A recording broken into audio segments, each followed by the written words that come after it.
Hello students, in our last lecture we had started the topic colligative properties. We studied that there are mainly four different types of colligative properties. First one is relative lowering of vapor pressure.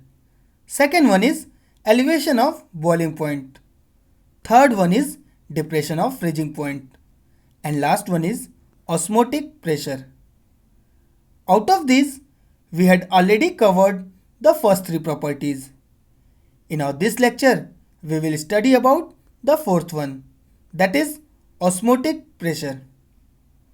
Students, osmotic pressure को समझने के लिए हमें सबसे पहले एक special type के membrane के बारे में पढ़ना होगा, that is semi permeable membrane, in short SPM. तो देखिए, ऐसा मेम्ब्रेन जो कि अपने अंदर से केवल छोटे छोटे सॉल्वेंट मॉलिक्यूल्स को ही पास करने देता है और बड़े बड़े सॉल्यूट मॉलिक्यूल्स को जाने से रोक देता है, ऐसे मेम्ब्रेन को हम लोग सेमी परमेबल मेम्ब्रेन बोलते हैं।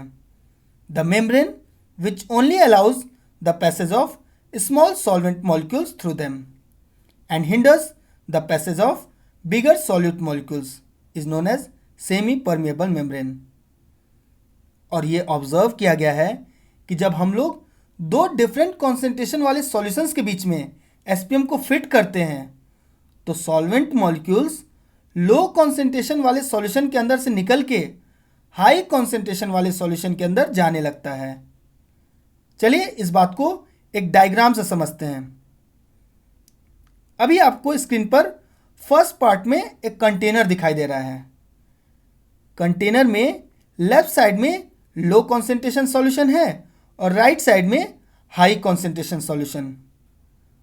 और जैसे ही इन दोनों सॉल्यूशंस के बीच में हम लोग एसपीएम को फिट करते हैं तो होता क्या है ना, लो कॉन्सेंट्रेशन वाले सॉल्यूशन के अंदर से सॉल्वेंट मॉलिक्यूल्स निकल के हाई कॉन्सेंट्रेशन वाले सॉल्यूशन में जाने लगता है और सॉल्वेंट मॉलिक्यूल के इसी मूवमेंट को हम लोग ऑस्मोसिस बोलते हैं, which can be defined as the spontaneous flow of solvent molecules from low concentration to high concentration solution through a SPM is known as osmosis.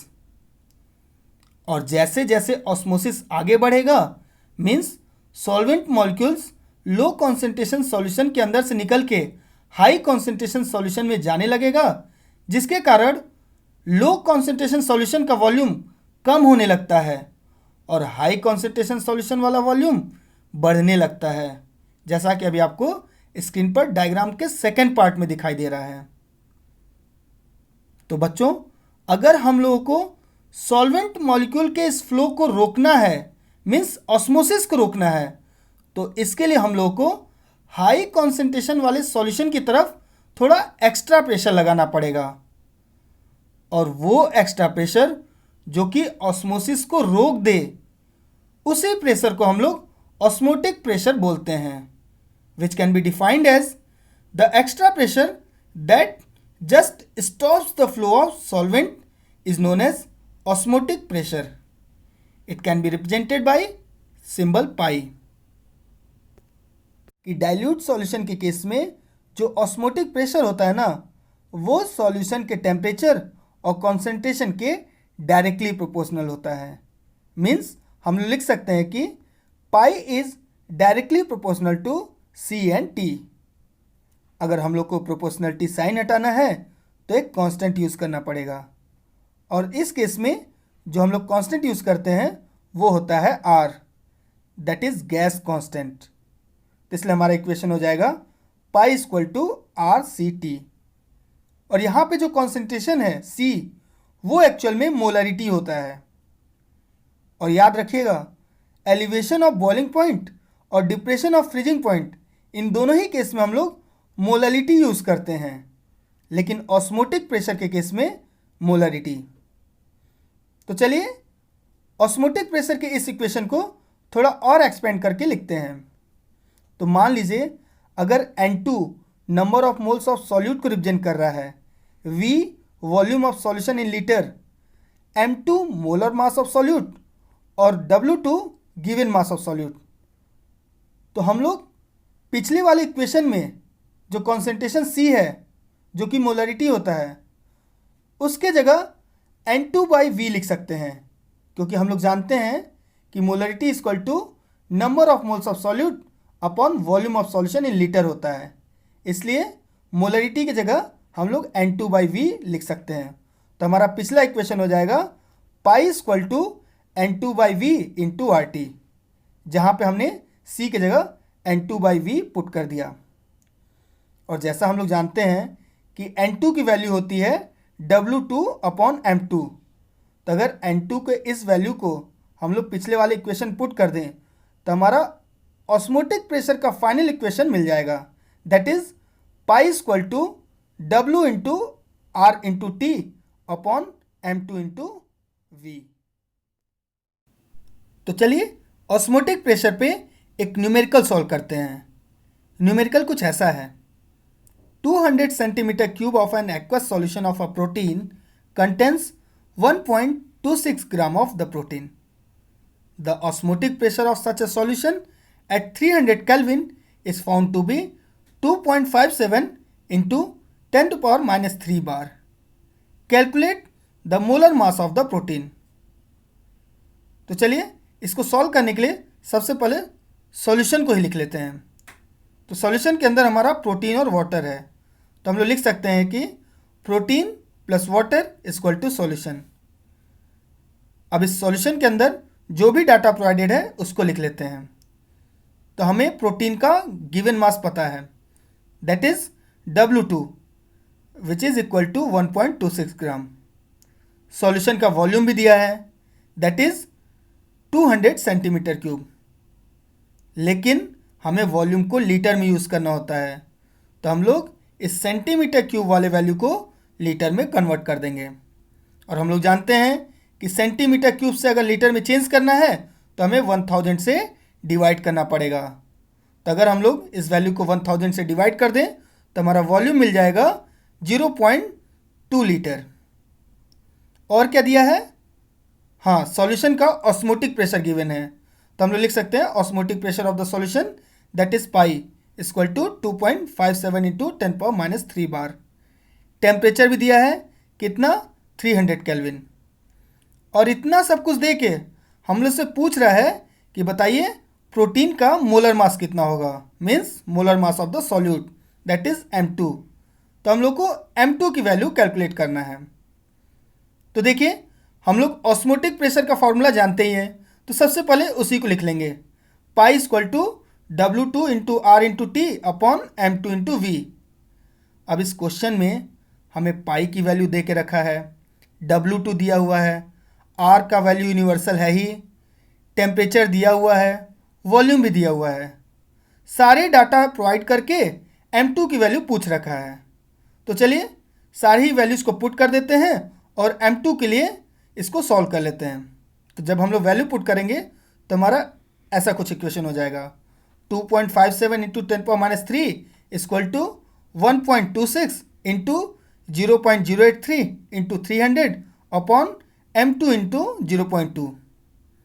और अगर यहाँ से M2 की वैल्यू लिखेंगे तो M2 इक्वल टू हो जाएगा 1.26 into 0.083 into 300 upon 2.56 into 10 power minus 3 into 0.2।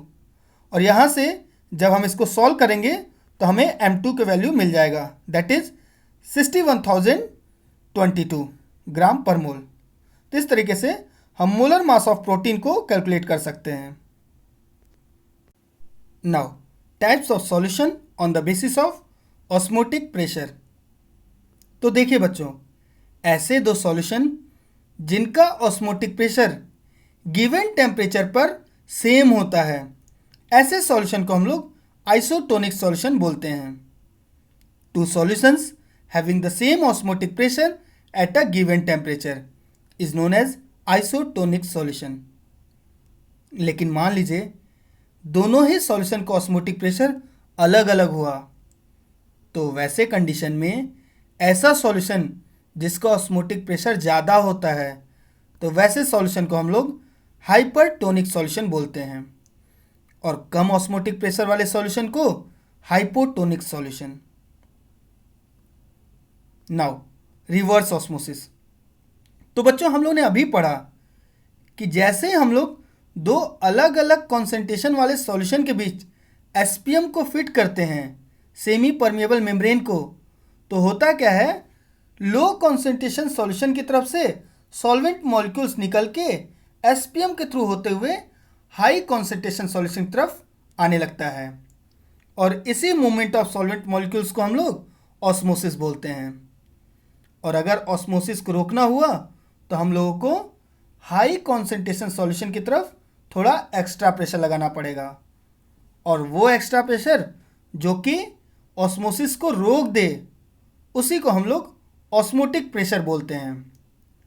लेकिन मान लीजिए अगर हम लोग हाई कॉन्सेंट्रेशन सॉल्यूशन की तरफ ऑस्मोटिक प्रेशर से भी ज़्यादा प्रेशर अप्लाई कर दें, तो वैसे कंडीशन में सॉल्वेंट मॉलिक्यूल्स का डायरेक्शन रिवर्स हो जाता है। मीन्स अब वो हाई कॉन्सेंट्रेशन सॉल्यूशन की तरफ से निकल के लो कॉन्सेंट्रेशन सॉल्यूशन की तरफ मूव करने लगता है, और इसी प्रोसेस को हम लोग रिवर्स ऑस्मोसिस बोलते हैं। इसका mainly use desalination of sea water में होता है। मीन्स हम सी वाटर के अंदर से प्योर वाटर को निकालने में रिवर्स ऑस्मोसिस का यूज करते हैं। इसके लिए हम लोग क्या करते हैं, सी वाटर को ऑस्मोटिक प्रेशर से भी ज़्यादा प्रेशर अप्लाई करते हैं। तो वैसे केस में एसपीएम के थ्रू सी वाटर के अंदर से प्योर वाटर बाहर निकलने लगता है। और अभी आप स्क्रीन पे जो दो डायग्राम देख रहे हो वो एक्चुअल में ऑस्मोसिस और रिवर्स ऑस्मोसिस के डिफरेंस को रिप्रेजेंट कर रहा है। Now abnormal molar mass. तो देखिए बच्चों, हम लोगों ने 4 डिफरेंट टाइप्स के कोलिगेटिव प्रॉपर्टीज के बारे में पढ़ा है, और हर एक के केस में एक एक फॉर्मूला को भी डेराइव किया है। इन सभी फॉर्मूला का मेन यूज M2 की वैल्यू कैलकुलेट करने में होता है। मीन्स सॉल्यूशन के अंदर जो सॉल्यूट है उसके मोलर मास को कैलकुलेट करने में।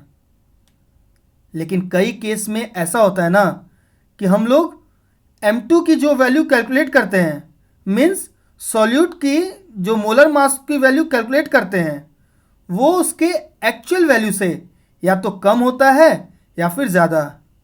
And such a molar mass that is either lower or higher than the expected or normal value is known as abnormal molar mass. और बच्चों हम लोग जैसा जानते हैं कि number of moles of particles equal to given mass upon molar mass, तो यहाँ से हम लोग लिख सकते हैं कि number of moles of particles is inversely proportional to molar mass. इसको मैं इक्वेशन 1 से मार्क कर दे रहा। और हम लोगों ने ये भी पढ़ा है कि जो कोलिगेटिव प्रॉपर्टी होता है वो केवल number of moles of particles of solute पे ही डिपेंड करता है। तो यहाँ से हम लोग ये भी लिख सकते हैं कि colligative property is directly proportional to number of moles of particle. इसे मैं इक्वेशन 2 से मार्क कर दे रहा। और अगर अब मैं इक्वेशन 1 और 2 को कंपेयर करूं तो मैं लिख सकता हूं कि colligative property is inversely proportional to molar mass. Means colligative property की वैल्यू जितना ज़्यादा होगी मोलर मास की वैल्यू उतना ही कम आएगा, और कोलिगेटिव प्रॉपर्टी की वैल्यू जितना कम होगी मोलर मास का वैल्यू उतना ही ज़्यादा आएगा। Next one is cause of abnormal molar mass. Means ये एबनॉर्मल मोलर मास का रीज़न क्या है, क्यों कई केस में हमारा मोलर मास का वैल्यू एक्चुअल वैल्यू से या तो कम होता है या फिर ज़्यादा। तो बच्चों इसके 2 रीज़न हैं। पहला है association of solute molecules in solution. क्या होता है ना, कुछ सॉल्यूट मॉलिक्यूल्स ऐसे होते हैं कि सॉल्यूशन के अंदर जाने के बाद वो एसोसिएशन शो करते हैं, मीन्स कंबाइन होने लगते हैं, और कंबाइन होके डाइमर, ट्राइमर, टेट्रामर ये सब बनाने लगते हैं। यहाँ पे डाइमर 2 के कॉम्बिनेशन को रिप्रेजेंट करता है, ट्राइमर 3 के कॉम्बिनेशन को, टेट्रामर 4 के, and so on. For example जब हम लोग बेंजीन के अंदर बेंजोइक एसिड को डिसॉल्व करते हैं तो बेंजीन के अंदर जाने के बाद हर 2 बेंजोइक एसिड का मॉलिक्यूल कंबाइन होके एक नए मॉलिक्यूल का फॉर्मेशन करने लगता है, मीन्स डाइमर बनाने लगता है, जैसा कि अभी आपको स्क्रीन पे दिखाई दे रहा है। इसका मतलब ये है कि अगर हम लोग बेंजीन के अंदर 100 मॉलिक्यूल ऑफ बेंजोइक एसिड को डिसॉल्व करेंगे तो अंदर जाने के बाद हर 2 बेंजोइक एसिड कंबाइन होके एक नया मॉलिक्यूल का फॉर्मेशन करने लगेगा और एक्चुअल में बेंजीन के अंदर 50 मॉलिक्यूल्स ही बचेंगे। तो इस तरीके से इस केस में तो एसोसिएशन के कारण number of solute molecules decrease हो जा रहा है, और अगर number of solute molecules decrease हो जाएगा तो कोलिगेटिव प्रॉपर्टी की वैल्यू भी डिक्रीज हो जाएगी, और अगर कोलिगेटिव प्रॉपर्टी की वैल्यू डिक्रीज होगी तो इस केस में मोलर मास तो ज़्यादा ही मिलेगा। Next reason is dissociation of solute molecules in solution. कुछ सॉल्यूट मॉलिक्यूल्स ऐसे भी होते हैं ना जो सॉल्यूशन के अंदर जाने के बाद डिसोसिएट होने लगते हैं। फॉर एग्जाम्पल सारे इलेक्ट्रोलाइट्स। अगर हम NaCl का एग्जाम्पल ले लें तो अगर हम लोग NaCl को वाटर में डिसॉल्व करते हैं तो वाटर के अंदर जाने के बाद NaCl Na+ और Cl- में डिसोसिएट हो जाता है। मीन्स अगर हम लोग वाटर के अंदर 100 NaCl मॉलिक्यूल्स को डिसॉल्व करेंगे तो अंदर जाने के बाद वाटर के अंदर जाने के बाद NaCl 100 Na+ और 100 Cl- में डिसोसिएट हो जाएगा। मीन्स हम लोग तो ऐड कर रहे थे 100 पार्टिकल, लेकिन अंदर जाने के बाद 200 पार्टिकल्स का फॉर्मेशन हो जा रहा है। मीन्स डिसोसिएशन के कारण नंबर ऑफ पार्टिकल्स इंक्रीज हो जा रहा है, और नंबर ऑफ पार्टिकल्स इंक्रीज हो जाएगा तो कोलिगेटिव प्रॉपर्टी की भी वैल्यू इंक्रीज हो जाएगी, और अगर कोलिगेटिव प्रॉपर्टी की वैल्यू इंक्रीज हो गई तो मोलर मास तो हमें कम ही मिलेगा। Next one is van't Hoff factor. तो बच्चों, वॉन हॉफ एक ऐसे साइंटिस्ट थे जिन्होंने सॉल्यूट मॉलिक्यूल्स के इस एसोसिएशन और डिसोसिएशन फिनोमेना को काफ़ी डीपली स्टडी किया और एक फैक्टर को इंट्रोड्यूस किया, that is van't Hoff factor. इसे हम लोग स्मॉल आई से रिप्रेजेंट करते हैं, और यही वो फैक्टर है जो सॉल्यूशन के अंदर सॉल्यूट मॉलिक्यूल्स के actual extent of association and dissociation को रिप्रेजेंट करता है। और अगर बात करें डेफिनेशन की तो it can be defined as the ratio of normal molar mass and abnormal molar mass. So it can be given by following formula: I equal to normal molar mass upon abnormal molar mass. और numericals को solve करने के लिए इसका हम लोग एक और फॉर्मूला यूज करते हैं, that is I equal to number of moles of particles after association और dissociation upon number of moles of particles before association और डिसोसिएशन। मीन्स एसोसिएशन और डिसोसिएशन के केस में कितने पार्टिकल्स बाद में बने अपॉन कितने पार्टिकल्स पहले थे, इन दोनों का रेशियो अगर हम लोग निकाल लें तो आई का वैल्यू मिल जाएगा। तो चलिए इस फॉर्मूला पे एक दो न्यूमेरिकल्स को सॉल्व करके देखते हैं। और numerical is calculate the van't Hoff factor in the following cases. First one is NaCl। तो देखिए बच्चों, जैसा हम लोग जानते हैं वाटर के अंदर जाने के बाद NaCl दो पार्ट में ब्रेक हो जाता है। First one is Na+ and second one is Cl-। तो इस केस में डिसोसिएशन हो रहा है, तो डिसोसिएशन के पहले कितना पार्टिकल था 1 और बाद में 2। तो अगर इन वैल्यूज़ को हम लोग आई के फॉर्मूला में पुट करें तो क्या होगा, कितने पार्टिकल्स डिसोसिएशन के बाद जनरेट हो रहे हैं 2, और बिफोर कितने थे 1। तो I इक्वल टू हो जाएगा 2/1, that is I equal to 2। तो इस तरीके से NaCl के केस में हमें I की वैल्यू मिल जाएगी 2। Next one is aluminium chloride, that is AlCl3। तो AlCl3 को अगर आप वाटर में डिसॉल्व करोगे तो ये Al3+ + 3Cl- में ब्रेक हो जाएगा। मीन्स डिसोसिएशन के पहले 1 पार्टिकल और बाद में 4 पार्टिकल्स। तो इसके लिए जब हम लोग I की वैल्यू कैलकुलेट करेंगे तो अगर फॉर्मूला में पुट करेंगे तो I इक्वल टू हो जाएगा 4/1, दैट इज 4। तो AlCl3 के केस में I की वैल्यू आता है 4। Next one is urea and after that glucose. तो बच्चों इन दोनों ही केस में याद रखिएगा, चाहे यूरिया हो चाहे ग्लूकोज, वाटर के अंदर जाने के बाद दोनों ही मॉलिक्यूल्स ना ही एसोसिएशन शो करते हैं ना ही डिसोसिएशन। तो इन दोनों ही केस में बिफोर और आफ्टर दोनों ही समय नंबर ऑफ पार्टिकल्स सेम होंगे, इसलिए इन दोनों ही केस में आई का वैल्यू 1 ही मिलेगा।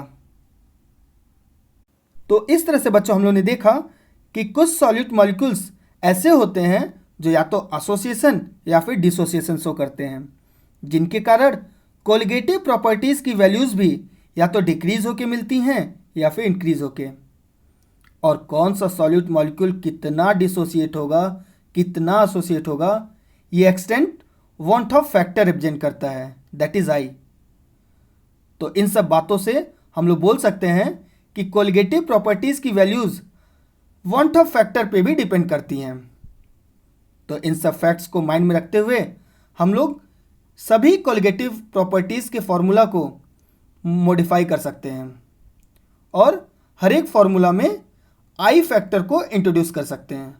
For example, in case of relative lowering of vapour pressure, पहले फॉर्मूला था delta P1 upon P1 not equal to Chi2, लेकिन इसको मॉडिफाई करके हम लोग लिख सकते हैं delta P1 upon P1 not equal to I into Chi2। Similarly, in case of elevation of boiling point, the new modified formula will be delta TB equal to I into KB into molality. In case of depression of freezing point, the modified formula will be delta TF is equal to I into KF into molality. And in case of osmotic pressure, the modified formula will be pi is equal to I into RCT.